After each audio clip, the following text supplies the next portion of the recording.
പോട്ടെ വാഴരെ, അങ്ങനെ നഷ്ടപ്പെട്ടത് എന്തെല്ലാം ഉണ്ട്.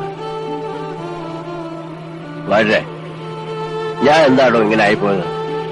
താൻ ചിന്തിച്ചിട്ടുണ്ടോ അത്? ചിന്തിച്ചിട്ട് ഒരു എത്തും പിടിയും കിട്ടാത്ത കാര്യമാണ്. ആ തലവര, അല്ലാതെ എന്താ ഞാൻ പറയാ. എന്നാ ഇനി ചിന്തിച്ച് ഞാൻ പ്രയാസപ്പെടണ്ട. ഞാൻ ഇങ്ങനെ തന്നെയാ. അതെന്താ എന്ന് ചോദിച്ചാ ഞാൻ അങ്ങനെ തന്നെ, അത്ര തന്നെ.